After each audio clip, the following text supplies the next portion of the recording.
Hello everyone. तो आज हम पढ़ने वाले हैं अमाइनो एसिड के बारे में। अमाइनो एसिड क्या होता है और उसका जो मेन क्लासिफिकेशन है उसके बारे में। तो आज मैं बेसिक अमाइनो एसिड के बारे में बात करूँगी कि उनका बेसिकली क्लासिफिकेशन क्या होता है, उनकी कुछ प्रॉपर्टीज़ जो होती हैं वो मैं उनके बारे में बात करूँगी। तो हमारे जो अमाइनो एसिड होते हैं अगर उनके हम स्ट्रक्चर को देखें तो वो क्या होते हैं, कार्बोक्सिल ग्रुप होता है, एक एमाइनो ग्रुप होता है और उसी सेम कार्बन से क्या होता है कि एक हमारा क्या होता है हाइड्रोजन होता है, ठीक है, और एक हमारा होता है आर ग्रुप। और ये जो आर ग्रुप होता है वो क्या होता है, डिफ़र करता है हमारे अलग डिफरेंट अमाइनो एसिड में। और इसी आर ग्रुप के डिफरेंस की वजह से हमें 20 डिफरेंट जो स्टैंडर्ड अमाइनो एसिड हैं वो देखने को मिलते हैं। तो अगर हम स्ट्रक्चर देखें तो पहला क्या है, हमारा एक कार्बन है, इस कार्बन से लगा हुआ हमारा क्या है, एक कार्बोक्सिलिक ग्रुप है, एक एमाइनो ग्रुप है और एक हमारा हाइड्रोजन। तो ये स्ट्रक्चर इतना क्या होगा, जितने भी हमारे एमाइनो एसिड्स हैं सब में सेम होगा, ये स्ट्रक्चर डिफ़र नहीं करेगा। डिफ़र कहाँ पे आएगा, ये सिर्फ आर कार्बन पर आएगा। इस आर कार्बन पर क्या होगा कि डिफरेंट फंक्शनल ग्रुप लगेंगे और ये जो डिफरेंट फंक्शनल ग्रुप है इनकी वजह से हमको क्या होगा कि डिफरेंट अमाइनो एसिड जो होते हैं वो देखने को मिलते हैं। अगर हम अमाइनो एसिड के बारे में बात करें तो हम देखेंगे कि जो अमाइनो एसिड होते हैं वो क्या होते हैं कि हमारे जो अमाइनो एसिड होते हैं वो क्या होते हैं, डिफरेंट जो अमाइनो एसिड होते हैं वो क्या होते हैं, इंपॉर्टेंट होते हैं हमारे प्रोटीन के फॉर्मेशन के लिए। हमारे ये जो अमाइनो एसिड है वो आपस में जुड़ते हैं थ्रू द कोवलेंट बॉन्ड, और जो हमारा पेप्टाइड बॉन्ड होता है जहाँ पे वाटर का लॉस होता है, और ये क्या करते हैं, हमारा पेप्टाइड बॉन्ड का पॉलीपेप्टाइड का फॉर्मेशन करते हैं। और वो पॉलीपेप्टाइड फर्दर उसका क्या होता है, मॉडिफिकेशन होता है, जहाँ पे वो प्राइमरी, सेकेंडरी और टर्शरी और क्वाटरनरी स्ट्रक्चर बनाता है। फर्दर वो एक हमारा क्या होता है, जो प्रोटीन होता है, जो फंक्शनल प्रोटीन होता है उसका क्या होता है, फॉर्मेशन जो होता है वो हो जाता है।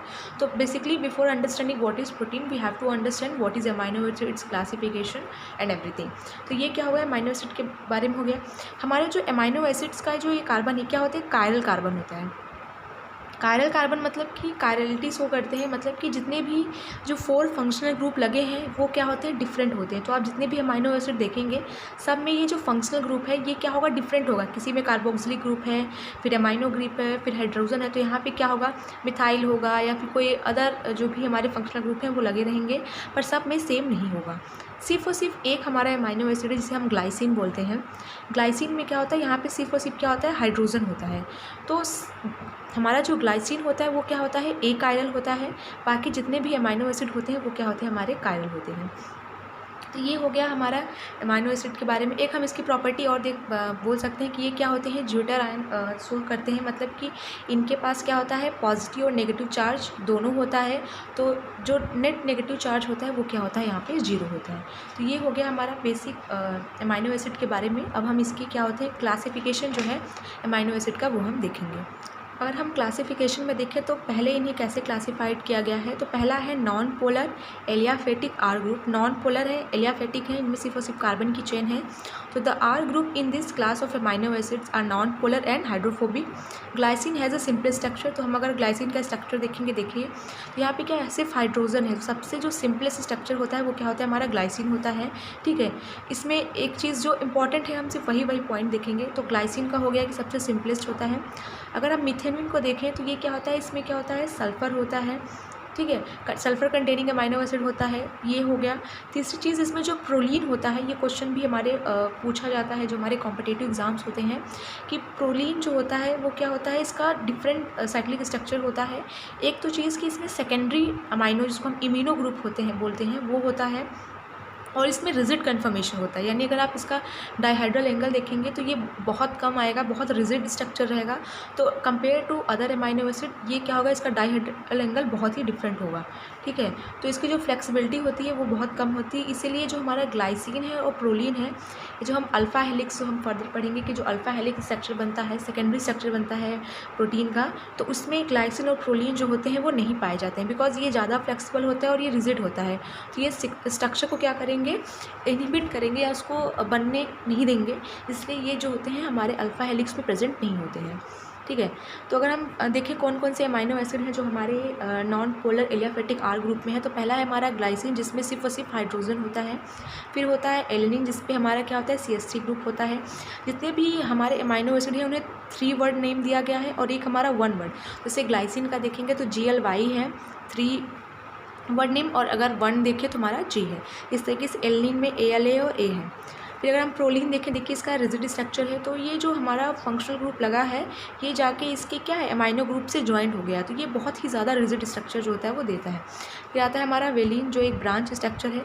अगर वेलिन और ल्यूसिन में देखेंगे अगर याद करने को, तो यही है कि इसमें CS CH3 CH3 है, लेकिन जब ल्यूसिन होगा तो यहाँ पे CH2 एक बढ़ जाएगा, तो इस तरीके से मैंने याद किया था। तो ये ल्यूसिन है। फिर आइसोल्यूसिन है और उसके बाद हमारा मिथ्योनिन है, जहाँ पर हम क्या देखेंगे S देखेंगे, ठीक है। तो ये क्या हो गया, इसका स्ट्रक्चर हो गया। सेकेंड हमारा जो क्लासिफिकेशन है वो एरोमेटिक आर ग्रुप में हमारा 3 आते हैं, फिनाइल एलेनिन, टायरोसिन और ट्रिप्टोफैन होते हैं, ठीक है। और ये क्या होते हैं, नॉन पोलर, यानी ये भी हाइड्रोफोबिक होते हैं।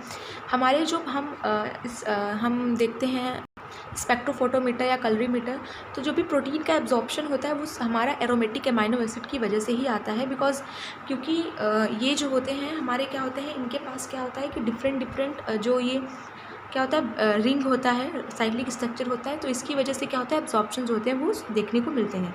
तो ये हमारा फिनाइल एलनिन हो गया, जिसको सिंगल वर्ड F से डिनोट करते हैं, ठीक है। हमारा टायरोसिन हो गया, रिंग स्ट्रक्चर, फिर एक CH2 ग्रुप लगा हुआ है, और ये हमारा क्या है ट्रिप्टोफैन है, जिसको हम W से क्या होता है रिप्रेजेंट करते हैं। नेक्स्ट हमारा क्लासिफिकेशन है negatively charge amino acid. Negatively charge क्या होगा, आर ग्रुप जो होते हैं इनके पास नेट चार्ज जो होता है वो नेगेटिव होता है, ठीक है। तो इस पर हमारा क्या आता है एस्पार्टेट और ग्लूटामेट। तो अगर आप एस्पार्टेट को देखें, अगर हम एस्पार्टेट का स्ट्रक्चर देखें तो CH2 C double bond O है, C डबल बॉन्ड O, और ये हमारा एस्पार्टेट उसको D से डिनोट करते हैं। और अगर हम ग्लूटामेट का स्ट्रक्चर देखें तो क्या होगा, CH2 एक और CH2 बढ़ जाएगा और CH2 C डबल O। तो इस तरीके से आप क्या करते हैं, इसको सिंपल स्ट्रक्चर है, आप याद करना चाहें तो बहुत अच्छे से याद हो जाएगा, और याद होना भी चाहिए, आपके एग्जामिनेशन के लिए बहुत अच्छा होता है। हमने पूरा याद करके रखा हुआ है। फिर नेक्स्ट है पोलर अनचार्ज आर ग्रुप। ये पोलर है, उनके पास क्या है अनचार्ज है, कोई चार्ज जो है वो नहीं है, ठीक है। तो इसके अंदर जो आता है हमारा सेरीन होता है, थ्रियोनिन होता है, सिस्टीन होता है, एस्पेराजिन और ग्लूटामिन होता है, ठीक है। तो ये देखिए सेरीन हो गया। सेरीन आपने जब ग्लाइकोप्रोटीन पढ़ेंगे तो उसमें देखेंगे कि जो ओलिंग ग्लाइकोसाइलेशन होता है वो सेरीन की वजह से होता है, और थ्रियोनिन एस्पेराजिन जो होते हैं वो हमारे क्या करते हैं एल लिंक ग्लाइकोसाइलेशन जो होता है वो होता है। तो सेरीन में एक OH होगा, थ्रियोनिन में हमारा देखिए OH है, ठीक है। सिस्टीन है, एक हमारा मिथ्योनिन और एक सिस्टीन, जहाँ पे हमारा क्या होता है सल्फर जो होता है वो प्रेजेंट होता है। फिर आता है एस्पेराजिन। अगर आप स्ट्रक्चर देखिए तो CH2 C double bond O और NH2 है, और ग्लूटामेट में क्या होगा CH2 और यहाँ पे मेरा C डबल बॉन्ड O और यहाँ पे हमारा H2 भूल गई थी लिखना। तो इस तरीके से क्या होगा हमारा ग्लूटामिन का स्ट्रक्चर होगा, जिसको Q से रिप्रेजेंट करते हैं। फिर नेक्स्ट हमारा क्या है पॉजिटिवली चार्ज आर ग्रुप, ठीक है। ये हमारा लास्ट है। इसमें क्या होता है कि जो अमाइनो एसिड है वो क्या होते हैं पॉजिटिवली चार्ज होते हैं, जो नेट चार्ज होता है वो क्या होता है पॉजिटिव होता है। और इसका एक कैरेक्टरिस्टिक क्या है, हिस्टिडीन जो है इसमें क्या आता है एरोमेटिक इमिडाजोल रिंग जो होता है ग्रुप जो होता है वो प्रेजेंट होता है। तो ये लाइसिन का स्ट्रक्चर हो गया, ठीक है, इसमें पॉजिटिव चार्ज आएगा। अर्जिनिन हो गया, इसमें पॉजिटिव चार्ज आएगा, और हमारा क्या होगा हिस्टिडीन हो गया। तो ये हमारे थे basic classification of amino acid. इस तरीके से अगर हमारे कोई भी एग्जामिनेशन है हमारा BSc या MSc का, तो हम इसी तरीके से इसको क्लासिफाइड करेंगे। ये जो मैंने भी जो भी कुछ लिखा हुआ है या बताया है वो सिर्फ लेहिंजर की है, सारी चीज़ें मैंने खुद से कुछ नहीं बताया हुआ है, सब लेहिंजर की चीज़ें हैं, और वहीं का ये स्ट्रक्चर है। तो आप अगर चाहें तो आप लेहिंजर से पढ़ सकते हैं, वहाँ पे अच्छा एक्सप्लेन किया गया है। तो ये हो गया इसके क्लासिफिकेशन के बारे में, ठीक है। अगर आप स्ट्रक्चर इसका याद कर सकते हैं तो याद कर लें, बिकॉज आगे चल के जब आप पढ़ेंगे या बायोकेमिस्ट्री या आगे और फर्दर पढ़ना पड़ेगा, तो अगर स्ट्रक्चर याद रहता है तो इनकी बायोसिंथेसिस पढ़ने में आसानी रहती है।